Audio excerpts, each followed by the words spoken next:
दोस्तों तो इस वीडियो में बात करेंगे एक और अपकमिंग मेन बोर्ड आईपीओ के बारे में। और ये आईपीओ है ओरिएंट टेक्नोलॉजीज का आईपीओ। तो चले जानते हैं कि कंपनी का बिजनेस कैसा है, फाइनेंशियल कैसे हैं, ग्रे मार्केट में इसका प्रीमियम अभी किस प्राइस के ऊपर ट्रेड कर रहा है और आईपीओ से कितना प्रॉफिट हो सकता है, इस आईपीओ में अप्लाई करना है या फिर नहीं करना है। तो इससे पहले कि मैं वीडियो को शुरू करूँ, अगर आप इस चैनल पर पहली बार विजिट कर रहे हैं या फिर आपने चैनल अब तक सब्सक्राइब नहीं किया है तो चैनल को सब्सक्राइब कर लें और वीडियो को भी लाइक कर दें। सबसे पहले आईपीओ के डिटेल्स की बात करें तो आईपीओ 21 अगस्त से यानी कि कल से ही ओपन होने वाला है और ये 23 अगस्त को क्लोज होगा। फेस वैल्यू 10 रुपये पर शेयर है। बुकिंग प्राइस 206 है और 72 शेयर्स का लॉट है। आईपीओ के साइज़ को देखें तो आईपीओ 214.76 करोड़ का है। तो ये बहुत ही छोटा आईपीओ है। अब छोटा आईपीओ है तो मार्केट में सप्लाई कम रहेगी, तो इसके कारण इस आईपीओ में भी डिमांड आपको देखने को मिल सकती है, यानी कि आईपीओ में बम्पर सब्सक्रिप्शन आ सकता है। इस आईपीओ में 120 करोड़ के फ्रेश इशू हैं और 94.76 करोड़ का ऑफर फॉर सेल रखा गया है। और ये मेन बोर्ड आईपीओ है तो कंपनी बीएससी और एनएससी के ऊपर लिस्ट होने वाली है।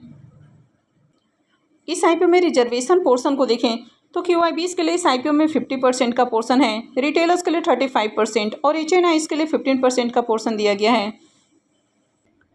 इस कंपनी के बिजनेस के बारे में बात करें तो ये भी एक आईटी कंपनी ही है, यानी कि कंपनी आईटी से रिलेटेड काफ़ी अलग अलग तरह के सर्विसेज प्रोवाइड करने का काम करती है। इस कंपनी का हेडक्वार्टर मुंबई में है। अगर इस कंपनी के सर्विसेज की बात करें तो company IT infrastructure, IT enable services और cloud and data management services के अंदर काम करती हुई देखने को मिलती है।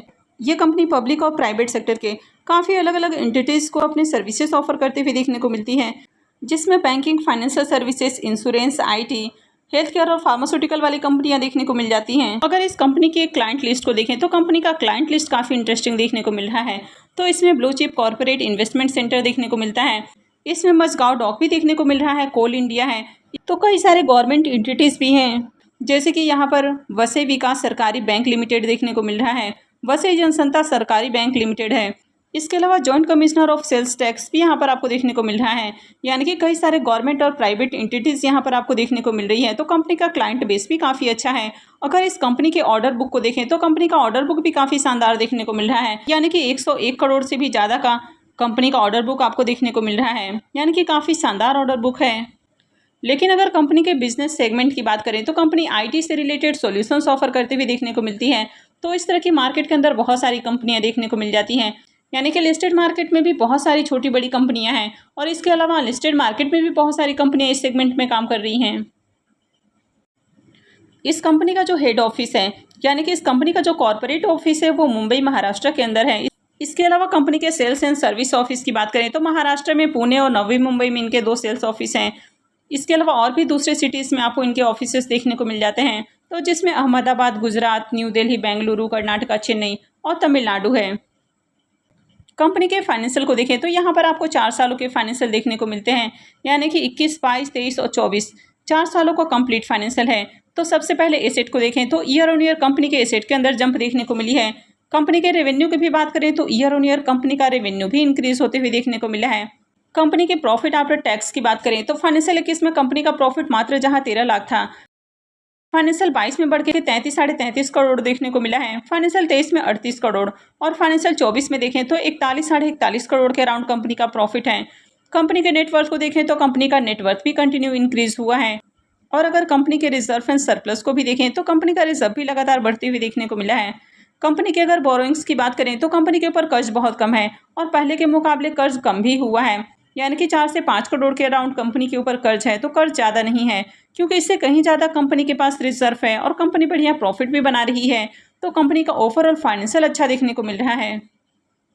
इस कंपनी के मार्केट कैप की बात करें तो 857-58 करोड़ के अराउंड कंपनी का मार्केट कैप है, यानी कि माइक्रो कैप कंपनी है।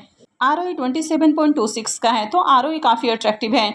ROC भी 28.42 का है, तो ROC भी काफ़ी अच्छा है। रिटर्न ऑन नेटवर्थ 23.64 का है, तो ये भी काफ़ी शानदार है।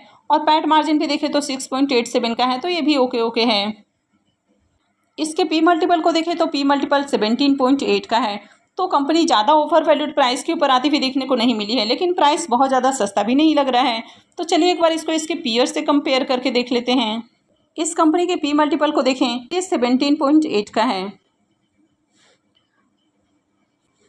डायनाकॉन सिस्टम का पी मल्टीपल 29.47 का, HCL का 26.93, विप्रो का 23.39 का है, LTI माइंडट्री का 34.56 का है। इसके अलावा अगर बाकी के कंपनियों की पी मल्टीपल की भी बात करें तो इनका भी पी मल्टीपल कंपनी से आपको ज़्यादा ही देखने को मिल रहा है। एक यहाँ पर कंपनी है सिलिकॉन डेंटल सॉल्यूशंस, तो इसका पी मल्टीपल आप देख सकते हैं कि ये 14.47 का देखने को मिल रहा है, तो इसका पी मल्टीपल थोड़ा कम है। तो यहाँ पर कंपनी का जो पी मल्टीपल है ये बाकी के कंपनियों से देखें तो बहुत ज़्यादा नहीं है। तो यहाँ पर कंपनी का जो पी मल्टीपल है ये बहुत सारी कंपनियों से देखें तो कम ही देखने को मिल रहा है। तो कंपनी बहुत सस्ते प्राइस के ऊपर तो आईपीओ लेकर नहीं आ रही है, पर प्राइस बहुत ज़्यादा ओवर वैल्यूड भी नहीं है। अब इस आईपीओ के ऑब्जेक्टिव की बात करें कि कंपनी आईपीओ से जो फंड रेज करने वाली है तो उसका यूज कहाँ करेगी, तो सबसे पहला यूज हो जाता है कि कंपनी अपने ऑफिस के ऊपर खर्च करने वाली है। सेकंड हो जाता है कि कंपनी इक्विपमेंट को खरीदने के ऊपर खर्च करने वाली है। और तीसरा हो जाता है जनरल कॉर्पोरेट पर्पस। आईपीओ के लॉट साइज की बात करें तो आईपीओ में 72 शेयर्स का एक लॉट है और एक लॉट के ऊपर इन्वेस्टमेंट अमाउंट 14,832 रुपये रहने वाला है। तो इस आईपीओ में अगर आप रिटेल पोर्शन में अप्लाई करते हैं तो मिनिमम एक लॉट और मैक्सिमम 13 लॉट तक अप्लाई कर सकते हैं। वहीं अगर आप 13 लॉट से ज़्यादा यानी कि 14 लॉट्स के लिए अप्लाई करते हैं, यानी कि अगर आप आईपीओ में 2 लाख से ज़्यादा का इन्वेस्टमेंट करते हैं तो फिर आप स्मॉल एच.एन.आईज़ पोर्शन में आते हैं। तो स्मॉल एच.एन.आईज़ पोर्शन में आप 2 लाख से लेकर 10 लाख से कम का इन्वेस्टमेंट कर सकते हैं, यानी कि 14 लॉट से लेकर 67 लॉट तक अप्लाई कर सकते हैं। वहीं अगर आप आईपीओ में 10 लाख से ज़्यादा का इन्वेस्टमेंट करते हैं, यानी कि आप 68 लॉट या इससे ज़्यादा का इन्वेस्टमेंट करते हैं, तो आप बिग एच.एन.आईज़ पोर्शन में आते हैं।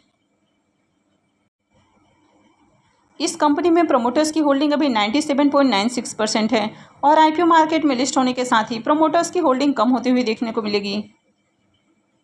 आईपीओ के शेड्यूल की बात करें तो आईपीओ 21 अगस्त यानी कि कल से ही ओपन होने वाला है और आईपीओ एंकर इन्वेस्टर्स के लिए आज ही ओपन हो चुका है। तो जैसे ही इसकी एंकर लिस्ट आती है मैं आपके साथ शेयर करूंगी। और ये आईपीओ 23 अगस्त यानी कि फ्राइडे को क्लोज हो जाएगा। आईपीओ का अलॉटमेंट डेट 26 अगस्त है, रिफंड डेट 27 अगस्त है, क्रेडिट डेट भी 27 अगस्त है और आईपीओ की लिस्टिंग 28 अगस्त को होने वाली है। तो चलिए देख लेते हैं कि अभी इसका प्रीमियम किस प्राइस के ऊपर ट्रेड कर रहा है और आईपीओ से कितना प्रॉफिट हो सकता है, इसमें अप्लाई करना है या फिर नहीं करना है। इसके प्रीमियम को देखें तो इसका प्रीमियम 55 रुपये के ऊपर ट्रेड कर रहा है और आईपीओ में 72 शेयर्स का लॉट है। तो इस आईपीओ से 3,960 रुपये एक लॉट से प्रॉफिट हो सकता है। अगर इसके प्रीमियम को भी देखें तो इसका प्रीमियम 26 से 27% के राउंड ट्रेड कर रहा है। तो प्रीमियम को देखें तो प्रीमियम आपको अट्रैक्टिव प्राइस के ऊपर देखने को मिल रहा है। कंपनी के बिजनेस के बारे में बात करें तो कंपनी आईटी से रिलेटेड सॉल्यूशंस और सर्विसेज ऑफर करती हुई देखने को मिलती है। तो कंपनी का बिजनेस तो अच्छा है, लेकिन ये जो सेगमेंट है ये हाईली कॉम्पिटिटिव सेगमेंट है। लेकिन कंपनी का फाइनेंशियल काफ़ी अच्छा है। कंपनी का ऑर्डर बुक भी काफ़ी शानदार देखने को मिल रहा है। करंट में कंपनी के पास 101 करोड़ से भी ज़्यादा का ऑर्डर है और ये काफ़ी छोटी कंपनी है और आईपीओ का साइज़ भी काफ़ी छोटा है, तो इसके कारण भी आपको इसमें डिमांड आती हुई देखने को मिलेगी। तो अगर आगे इसमें डिमांड आती है तो ऐसे में आईपीओ में आगे बढ़िया सब्सक्रिप्शन भी लगते हुए देखने को मिलेगा और इस आईपीओ से भी बढ़िया प्रॉफिट मिल सकता है। लेकिन आपको इस आईपीओ में डे 1 में अप्लाई नहीं करना है, पहले देखना है कि ओवरऑल मार्केट में कैसी डिमांड है और उसके बाद ही आपको इसमें अप्लाई करना है। तो जैसे इसकी एंकर लिस्ट आती है मैं आपके साथ शेयर करूंगी और आगे भी मैं इस तरह की अपडेट आपके साथ शेयर करती रहूंगी। तो इसके लिए आप चैनल से जुड़े रहें, चैनल को सब्सक्राइब करके रखें और अगर आपने इस वीडियो को अब तक लाइक नहीं किया है तो वीडियो को भी लाइक कर दें और वीडियो को अंत तक देखने के लिए आप सबका बहुत बहुत धन्यवाद।